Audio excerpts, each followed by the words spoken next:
সপ্তম শ্রেণীর শিক্ষার্থীরা কেমন আছো তোমরা? আজকে আমরা কমপ্লিট করব অনুশীলনী 1-এর 3 নং এবং 4 নং। 3 নং কি বলছে একটু দেখি। নিচের সংখ্যাগুলোকে কোন ক্ষুদ্রতম সংখ্যা দ্বারা গুণ করলে গুণফল পূর্ণবর্গ সংখ্যা হবে। মানে এগুলার যে কোনো একটা সংখ্যা দ্বারা গুণ করলে তারা পূর্ণবর্গ হইব, ওইটা আমাদের খুঁজে বের করতে হইব। 4 নম্বরে একই কথা, শুধু এখানে বলছে কত ধারা গুণ করলে আর এখানে বলছে কত ধারা ভাগ করলে। তো আমরা কাজ শুরু করি। আমাদের 3 এবং 4 দোনোটাই করতে হবে মৌলিক গুণনীয়কের সাহায্যে। তো আমরা কাজ শুরু করি। 3-এর ক নাম্বার 147, এটা আমরা মৌলিক গুণনীয়কে ভাঙাই প্রথমে। এটা যেহেতু জোড় সংখ্যা না, তাহলে দ্বারা আমরা 3 দ্বারা ভাগ যায় কিনা চেক দেই। 7 4 11, 11 আর 1 কত 12। এই পুরো সংখ্যাটার 3টা অঙ্ক আছে, 7 4 1, তাদের যোগ করলে 12 হয়।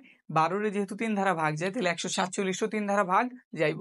তো আমরা 3 ধারা এটা একটু ভাগ করি। 147 ভাগ হইতেছে 3 ধারা, কয়বার যাইব? 3 4 12, 2 রইল, এখান থেকে 7, 3 নং 27। কতবার গেল? 3 ধারা ভাগ করলে যায় 49 বার। আমরা 49টা চিনি। 7 ধারা 7-এর গুণ করলে কত হয়ে যায়? 49। মানে আমি 49 যদি 7 ধারা ভাগ করি, তাহলে ভাগফল কত বের হয়? 7। ব্যাস, আমাদের ভাঙানো হয়ে গেছে। এবার একটু লেখি। 147 সমান 3 গুণ 7 গুণ 7। মৌলিক গুণনীয়কে আমরা যেমন শিখছিলাম, প্রথমে আগে ভাঙাইতে হইব, তারপরে কি জোড়া তৈরি করতে হবে। এইখানেও সেম প্রসেস। তো আমরা দুইটা নিয়ে জোড়া তৈরি করি। যেমন এই যে একটা জোড়া পাইছি, বানাইলাম। 3 সিঙ্গেল আকার আছে, তাহলে আমাদের লিখতে হইব এখানে 3 জোড়াবিহীন। জোড়াবিহীন। সুতরাং একটু খেয়াল দিয়ে দেখো, যদি এখানে আরেকটা 3 থাকতো, তাইলে দুইটা 3 থেকে আমি একটা 3 নিতে পারতাম, আমাদের বর্গমূল হয়ে যেত। কিন্তু এইখানে 3 আছে মাত্র কয়টা? একটা। আর আমাদের প্রশ্নে জানতে চেয়েছিল কোন ক্ষুদ্রতম সংখ্যা দ্বারা গুণ করলে। তাইলে এই 3 ধারা যদি আমি এটারে গুণ করতে পারি, তাহলে দুইটা 3 থেকে আমি একটা 3 এর নিতে পারতাম। 3 7 21 হইতো, এটার বর্গমূল 21 হয়ে যেত। যেহেতু এখানে আমাদের 3 সিঙ্গেল আকার আছে, তাইলে আমাদের উত্তর হইব এই সিঙ্গেল 3টায়। বুঝছি? মৌলিক গুণনীয়কের যেই নিয়ম, এটার জন্য একদম সেম নিয়ম, শুধু কথা হইতাছে এইখানে খুঁজতে হইব জোড়া ছাড়া কি আছে, ওইটাই আমাদের উত্তর। তোমরা লিখে দিতেছি, সুতরাং 3 ধারা গুণ করতে হবে। গুণ করতে হবে। ব্যাস, আমাদের উত্তর কমপ্লিট। এবার আমরা খ নাম্বারটা করি। খ নাম্বারে আমাদের 384, এটার ভাঙাইতে হইব। এটা একটা জোড় সংখ্যা, তাহলে 2 ধারা ভাগ যায়, 2 ধারা ভাগ দেই। 384 আমরা 2 ধারা ভাগ দিতেছি। 2 ধারা দিতেছি, 2 একে 2, 1 রইল, উপর থেকে 8 নামাইলাম, কয়বার যায়? 9 বার। 9 দুগুণে 18, উপর থেকে 4 নামাইলাম, 2 দুগুণে কত? 4 হইল, 192। 192। আবার জোড় সংখ্যা, তাহলে আবার 2 ধারা দেই। এবার একটু তাড়াতাড়ি দেই। এখানে 19 আছে, তাহলে আমরা 9 বার দিতে পারি। 9 দুগুণে কত হইলো? 18, কিন্তু এখানে আছে 19, তাহলে মনে মনে একটা কত রয়ে গেল? 1। 1 আর 2 চিন্তা দিলে এখানে কত রইলো? 12। 6 দুগুণে কত হইলো? 12। এটা মনে মনে এটা মুছা দেই। 2 দ্বারা ভাগ দেই। 96 রে কয়বার যায়? 4 দুগুণে 8, এখানে কত রয়ে গেল? 1, তাহলে 16। 8 দুগুণে কত? 16। বুঝছি তো এই নিয়মটা। এটা হইলে আর কি তোমার সময় অনেকটা বেঁচে যাইব। এভাবে ভাগ করে হইব, কিন্তু এখানে যদি তুমি এইভাবে করতে পারো, সময়টা অনেকটাই কম লাগবে। এবার আমরা 2 ধারা দেই। 2 ধারা এটারে 2 দুগুণে কত হইলো? 4, আর 4 দুগুণে কত? 8। আবার 2 দিয়ে দেই। আমরা জানি 12 দুগুণে 24, আবার 2 দিয়ে দেই। 6 দুগুণে 12, 2 দিয়ে আবার দিলাম, 3 দুগুণে 6। এবার একটু লেখি কি কি পাইছি। এখানটাতেই লিখতাছি 384, 1টা 2টা 3টা 4টা 5টা 6টা 7টা। আবার একটু গণি, 1টা 2টা 3টা 4টা 5টা 6টা, হ্যাঁ 7টাই পাইছি। 7টা 2, 1 2 3 4 5 6 7, আর শুধু একটা 3 আছে। নিয়ম আগের মতোই, জোড়া তৈরি করো। এই যে একটা জোড়া, এই যে 2টা নিয়ে আরেকটা জোড়া, এই যে আরেকটা জোড়া। আর এইগুলা একটা আছে সিঙ্গেল 2 আর একটা সিঙ্গেল 3, তাইলে আমরা এখানে লিখতেছি এখানে কত জোড়া ছাড়া? 2 এবং 3। 2 এবং 3 জোড়া ছাড়া, জোড়া বিহীন। জোড়া বিহীন। সুতরাং 2 × 3 মানে কত হইল? 6। 6 ধারা গুণ করতে হইব। গুণ করতে হবে। সিঙ্গেল সংখ্যা থাকলে উত্তর ওইটাই হবে, যেমন আমরা ক নাম্বারে করছিলাম। শুধু 3 জোড়া ছাড়া ছিল, আমরা বইলা দিছি 3 ধারা গুণ করলে এটা একটা পূর্ণবর্গ সংখ্যা হইব। কিন্তু এখানে আমরা জোড়া ছাড়া কয়টা মান পাইছি? একটা 2টা, তাহলে তাদের আবার গুণ করতে হইব। মানে এইখানে যদি তুমি একটা 6 পাইতা, তিন দুগুণে ছয়, একটা ছয় হলে আরেকটা যদি ছয় পাইতাম, ছয়ের একটা জোড়া তৈরি হইতো, ওইখান থেকে আমি একটা ছয় নিতে পারতাম। এই হইতেছে প্রক্রিয়াটা আমাদের। ক খ হইলো, এবার আমরা গ আর ঘ নাম্বারটা করি। গ নাম্বারের মান কত দিয়ে দিছে? 1470। এটা একটা জোড় সংখ্যা, তাহলে দুই দ্বারা ভাগ দেওয়া যায়, 2 দিয়ে দেই। 14 আছে, তাহলে 7 দুগুণে 14 বার গেল। এখানে 7 আছে, তাইলে আমি এটার 6 কল্পনা করি। 3 দুগুণে কত হইলো? 6। তাহলে হাতে আমার কত রয়ে গেছে? 1। এভাবে চিন্তা দিবা। তাহলে 1 আর 0 কত? 10। 5 দুগুণে 10। এটা একটা বিজোড় সংখ্যা হয়ে গেছে, তাহলে তার 2 দিয়ে যাওয়ার চান্স নাই। দেখি 3 দিয়ে যায় কিনা। 3 এর নিয়ম আমাদের জানা আছে। 735 হইতেছে একটা সংখ্যা যার ভিতর অঙ্ক ইউজ হয়েছে 7, 3 এবং 5। 7, 3, 5 এর যোগ করলে কত হয়? 7, 3, 10 আর 5 কত হইলো? 15। 15 3 দ্বারা ভাগ যায়, তাহলে পুরো জিনিসটাও 3 দ্বারা ভাগ যাইব। তো 3 দিয়ে দিতেছি। 3 দুগুণে 6, কিন্তু এখানে আছে 7, তাহলে 1 রয়ে গেছে। 1 আর এখানে 3 মানে 13। এভাবে চিন্তা করবা। 3 4 কত? 12, কিন্তু এখানে আছে 13, হাতে আবার কত? 1। 1 আর এখানে দেখতেছি 5, কত হইব? 3 5 15। দেখি আবার এটা 3 দিয়ে যায় কিনা। সেম পদ্ধতি।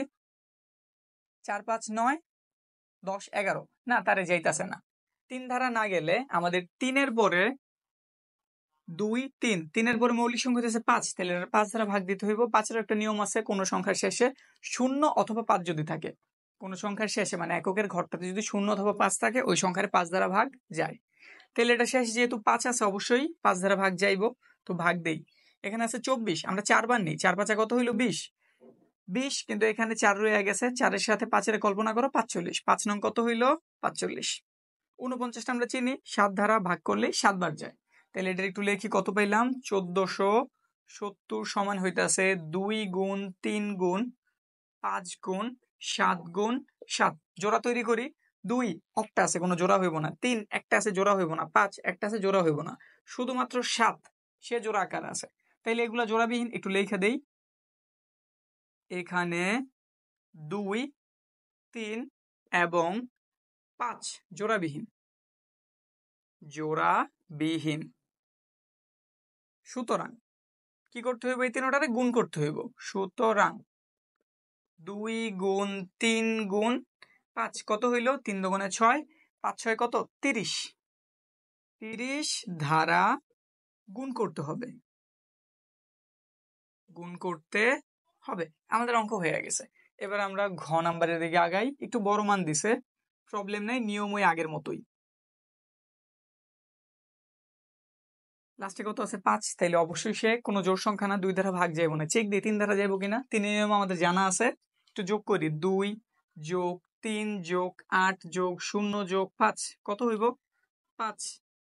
5 আর 8 কত হইল? 13। 13 আর 5 কত হইল? 13 14 15 16 17 18। 18 যেহেতু হয়েছে, 18 কি 3 দিয়ে ভাগ যায়? হ্যাঁ যায়। তাইলে পুরো জিনিসটারও 3 দ্বারা ভাগ যাইব। এটা কিন্তু শুধুমাত্র 3 এর নিয়ম। তো 3 দ্বারা ভাগ দিতেছি। 2 ছোট সংখ্যা যাইতেছে না, তাহলে 2টাই নিতে হইব। এখানে আছে কত? 23। তাহলে আমি 7 বার নেই। 3 7 কত হইল? 21। এখানে আছে 23, তাহলে হাতে তোমার কত রয়ে গেছে? 2। আর এখানে আছে 8 মানে 28। তাইলে তুমি 9 বার নাও। 3 নং কত হয়? 27। এখানে আছে 28, হাতে আবার কত রয়ে গেল? 1। এখানে তাহলে চিন্তা দিয়া কত হইল? 10। কতবার যায়? 3 3 9। তোমার হইছে 9, কিন্তু এখানে হইতাছে 10। হাতে আবার কত রয়েছে? 1। তাহলে 15। 3 5 15। যদি এইভাবে প্রবলেম হয়, তোমরা এইভাবে ভাগটা কইরা নিও। কিন্তু তাড়াতাড়ি করার জন্য তোমাদের এই নিয়মেই আসতে হইব। এই জন্য আমি এই নিয়মটা বারবার প্র্যাকটিস করাই দিতেছি। তোমরা আশা রাখি ভাগের নিয়মটা জানো। তোমরা যদি এটা এইভাবে ভাগ দাও, এই রেজাল্টটাই পাইবা। কইরা দেখতে পারো। আবার এটার একটু চেক দিই 3 ধারা যায় কিনা। 9 7 যোগ করে দেখি। 7 9 3 5 কত হয় তাদের যোগফল? এখানে হইলো 16 3 17 18 19। 19 এর সাথে 5 20 21 22 23 24। হ্যাঁ, 24 3 ধারা যায়। 3 8 24। তাইলে পুরোটারও 3 ধারা ভাগ যাইব। আবার 3 দিয়ে দিতেছি। এখানে আছে 7, আমরা জানি 3 দুগুণে কত হয়? 6। তাহলে এখানে 1 রয়ে গেল। 1 আর 9 19 দেখা যেতেছে, আমরা জানি 3 6 কত হয়ে যায়? 18। তাহলে এখানে আবার একটা 1 রয়ে গেল। 13, আমরা জানি কত? 3 4 12, আবার 1 রয়ে গেল। 3 5 15। দেখি এটার 3 ধারা যায় কিনা। প্রক্রিয়া আগের মতোই। 4 5 কত হইল? 9। 9 আর 6 15। 15 আর 2 17। না, 17 এর 3 ধারা যায় না, তাইলে এই জিনিসটারও 3 ধারা ভাগ যাইব না। এবার তাইলে 3 এর পরে কত নিয়ম? 5 এর নিয়ম। এটা কি 5 ধারা যায়? অবশ্যই যায়, কারণ তার শেষে কত আছে 5, তো 5 দ্বারা ভাগ দেই 26 আছে, কিন্তু আমরা জানি 5 5 কত হয় 25, তাহলে এখানে 1 রয়ে গেল, আর এখানে 4 14, আমরা জানি 5 দোগুণে 10, তাহলে এখানে 4 রয়ে গেল, আর এখানে আছে 5 মানে 45, 5 নং কত হয় 45। 529 529 হইতাছে, যদি আমরা 23-এর সাথে 23-এর গুণ করি তাইলে 529 পাওয়া যায়, মানে বলতে পারি 23-এর বর্গ হইতাছে আমাদের 529, তাহলে এটারে 23 দ্বারাই ভাগ যাইব। 23 একটা মৌলিক সংখ্যা, আমি 5-এর পরে যদি 7 দিয়ে দিতাম তাও এটার ভাগ যেত না, 7-এর পরে যদি 11 দিয়ে দিতাম তাও যেত না, 13 দিয়ে যাইব না, 17 দিয়ে যাইব না, একদম সে যাইব কত দিয়ে, শুধু 23 দিয়ে। তো আমরা ডাইরেক্ট বসাই দিলাম যে এটার কত দ্বারা ভাগ যায় 23 দ্বারা। তো এটার একটু এবার লিখি, এখানে আমরা কি কি পাইলাম, 2 3 8 0 5 সমান কি পাইছি 3 পাইছি, দুইটা, একটা দুইটা। 5 পাইছি কয়টা, 23 পাইছি দুইটা। জোড়া বানাই, 3-এর একটা জোড়া পাইলাম, 23-এর একটা জোড়া পাইলাম, জোড়াবিহীন কে আছে 5, তাহলে আমরা জানি নিয়মটা কি হইব, তো লিখতেছি এখানে 5 জোড়াবিহীন, 5 জোড়া ছাড়া আছে, 5 জোড়াবিহীন। সুতরাং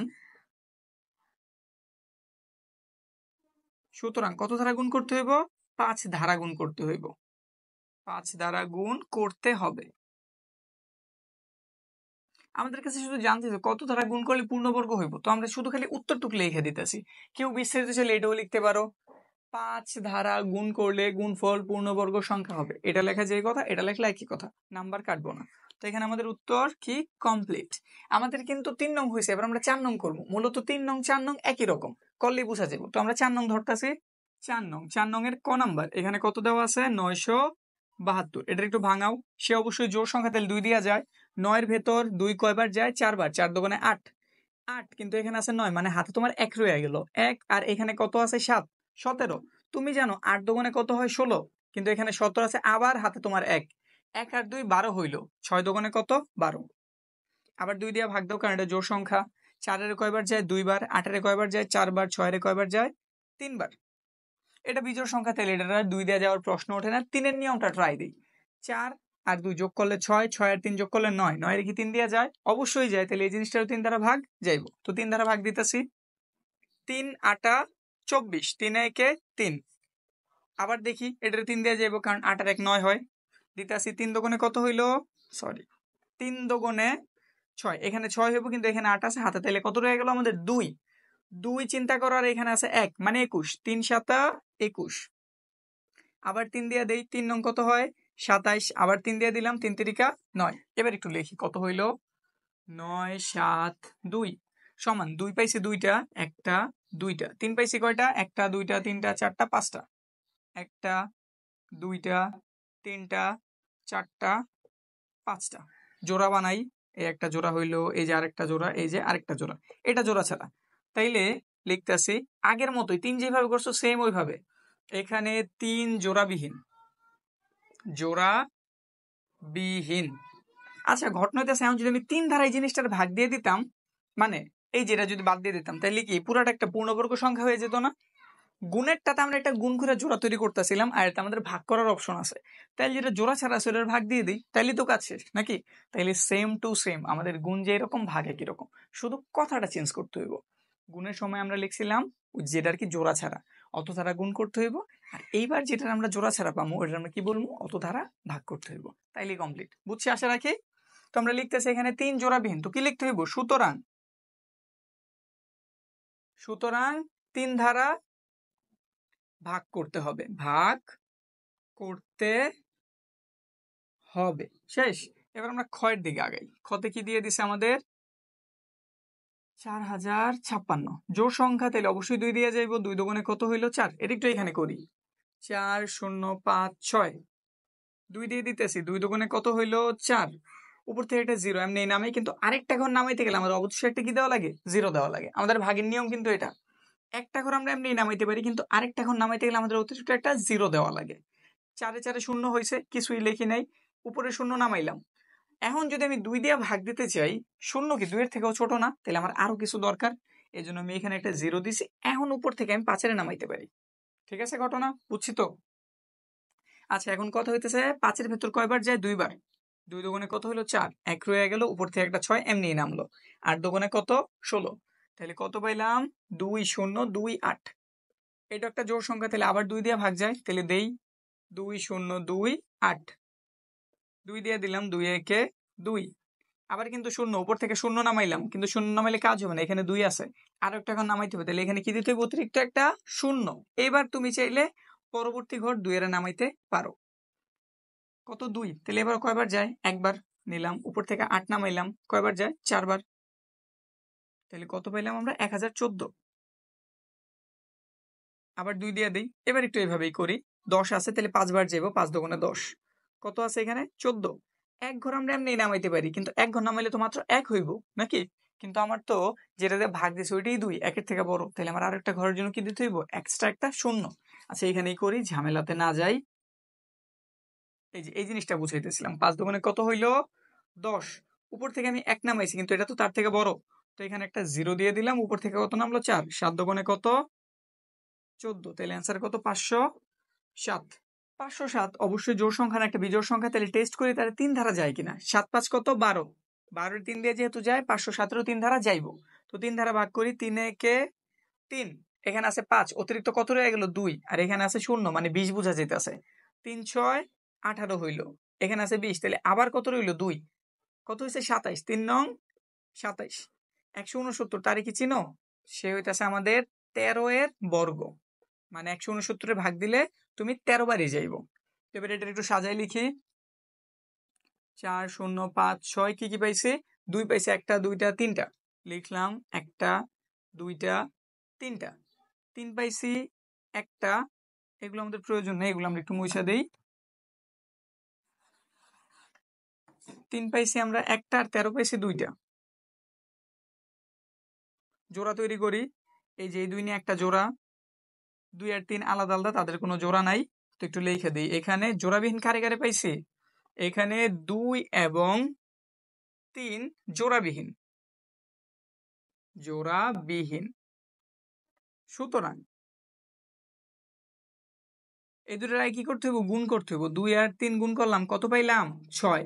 তাইলে উত্তর হইব 6 ধারা ভাগ করতে হবে, ভাগ করতে হবে। গুণের আর ভাগের নিয়ম একই রকম, শুধু গুণেরটাতে লিখতে হয় গুণ করতে হবে, আর ভাগেরটাতে কি লিখতে হয়? ভাগ করতে হবে। তো এবার আমরা গ নাম্বারটা করতেছি, তাইলে আমাদের কমপ্লিট এটা। গ নাম্বার, গ নাম্বারে দেওয়া আছে 21,952, বড় সংখ্যা। সমস্যা কি? জোড় সংখ্যা, তাহলে 2 দিয়া যাইব, 2 দিয়া দেই, 2 একে 2, 1 আছে, এই যে কথাটাই বলতেছিলাম, 2 1 9 5 2, 2 একে 2, এখান থেকে 1 নামাইলাম নাকি? কিন্তু এটা তো এটা থেকে বড় হয়ে গেছে, তাহলে আর একটা নামাইতে হইব, আর একটা নামাইতে গেলে এখানে কি দেওয়া লাগে? 0। এই যে এইভাবে এই চিন্তাটা করবা। তাহলে উপর থেকে কত নেমে গেল? 9। কয়বার যায় 19 এর ভেতর? 9 বার। 9 দোকানে 18, রয়ে গেল কত? 1। উপর থেকে আরেকটা নামাও, 15, তাহলে 7 বার যাইব, 7 দোকানে কত? 14। এই চিন্তাটা আমরা এইভাবে দিই, যে জিনিসটা থাইকা যায় আমরা শুধু একটু কি করি? একটু কল্পনা দিয়ে আনি, তাইলেই হয়ে যায়। এখানে কত রইল? 1। উপর থেকে কত নামবো? 2। 6 দোকানে কত হইল? 12। ব্যাস, কত পাইছি আমরা? 10,976। সে জোড় সংখ্যা, তাহলে আবার 2 দিয়া যায়, 5 দোকানে কত হইল? 10। 9 আছে, তাহলে আমি কয়বার দিতে পারি? 4 বার। 4 দোকানে কত হইল? 8। 8 হয়েছে, কিন্তু এখানে আছে 9, হাতে কত রয়ে গেছে? 1। এভাবে চিন্তা দিবা। 1 আর 7 মিললে 17 হয়, তাহলে আমরা 8 বার দিতে পারি, কারণ 8 দোকানে কত? 16। 16, কিন্তু এখানে ছিল 17, হাতে আবার একটা 1 রয়েছে, 1 আর 6 আবার 16, তাহলে 8 দোকানে 16। আবার 2 দিয়ে দেই, 2 দোকানে কত হইলো? 4, কিন্তু এখানে আছে 5, হাতে কত রয়ে গেছে? 1। 1 আর 4 14 হইতেছে, 7 দোকানে 14। 8 এর ভেতর কয়বার যায়? 4 বার। 8 এর ভেতর কয়বার যায়? 4 বার। আবার জোড় সংখ্যা, আবার 2 দিয়ে দিলাম, 2 একে 2। 7 এর ভেতর কয়বার যায়? 3 বার। 3 দোকানে কত হয়? 6, তাহলে এখানে 1 রয়ে গেছে, আর এখানে আছে 4, মানে 14। 7 দোকানে 14, 2 দোকানে 4। আবার 2 দেওয়া যায়, যেহেতু জোড় সংখ্যা। 13 আছে, 6 দোকানে 12, 1 রয়ে গেল, এখানে 7। 8 দোকানে 16, আবার 1 রয়ে গেল, 12। 6 দোকানে 12। 2 দিয়ে দিই, আবার গেল 3 বার। এটাতে গেল কয়বার? 4 বার। এটাতে গেল 3 বার। এটা হচ্ছে কত আমাদের? 343। 343 দেখি এবার আমরা কয়বার নিতে পারি। 343 যদি 3 দিয়ে ট্রাই দেই, 3 4 7 3 10, 10 হয়েছে। 10 এর কিন্তু 3 দেওয়া যায় না, তাহলে 3 এর নিয়ম এটা পড়েই না। তাহলে দেখি 5 এর নিয়ম, এটা শেষ কি 0 অথবা 5 আছে? না না, 5 এর নিয়ম দিয়েও গেল না, তাহলে আমরা একটু 7 দিয়ে দেখি যায় কিনা। 343 ভাগ দিতেছি কত ধারা? 5-এর পরের মৌলিক সংখ্যা যে আছে 7 ধারা, দেখি কয়বার যায়। 7-এর নামটা বলি, 34 আছে এখানে, তাহলে কয়বার যেতে পারে? 5 7 35 হয়ে যায়, হইল না, তাহলে 4বার নিয়ে দেখি। 4 7 কত? 28। 8 আছে, 14 হইব কত হইলে? 6 হইলে। উপর থেকে নামাইলাম কত? 3। 7 নং কত হয়ে যায়? 63। তাইলে আমরা 7 বার দিলে এখানে কত পাইলাম? 49। আর 49 আমাদের পরিচিত জিনিস, 7 দিয়ে 49-এ ভাগ দিলে কয়বার যায়? 7 বার যায়। তাহলে আমরা কি কি পেলাম এখানটাতে একটু লিখি। 2 1 9 5 2 সমান 2 কয়টা পাইছি? 1টা 2টা 3টা 4টা 5টা 6টা। লিখলাম 1টা 2টা 3টা 4টা 5টা 6টা। 7 আছে কয়টা? 1টা 2টা 3টা, তাহলে 3টা 7 দিয়ে দিলাম। 1 2 3 জোড়া তৈরি করো 2টা নিয়ে। এই যে একটা জোড়া হইলো, এই যে আরেকটা জোড়া হইলো, আরেকটা জোড়া হইলো, 7-এর একটা জোড়া হইলো, এই 7টা সিঙ্গেল। তাহলে বুঝছি অ্যান্সার কত হইব? শুধু লেখা দিই এখানে 7 জোড়াবিহীন, জোড়াবিহীন। সুতরাং 7 ধারা কি করতে হইব? 7 ধারায় আমাদের জিনিসটারে ভাগ করে দিতে হইব। 7 ধারা ভাগ করতে হবে। ক্লিয়ার? বুঝছি তো নাকি? মৌলিক উৎপাদক ওই নিয়মে আগে ভাঙামু, যে জোড়াবিহীন থাকবো ওইটাই উত্তর। যদি গুণের কথা বলে অ্যান্সারে বলে তুমি গুণ করতে হইব, যদি বলে ভাগের নিয়ম তাহলে বলে দিতে হবে ভাগ করতে হইব। ব্যাস, আমাদের এটা কমপ্লিট। সামনের ক্লাস আমরা শিখামু কোন ক্ষুদ্রতম সংখ্যা যোগ করলে এবং বিয়োগ করলে ওই নিয়মটা।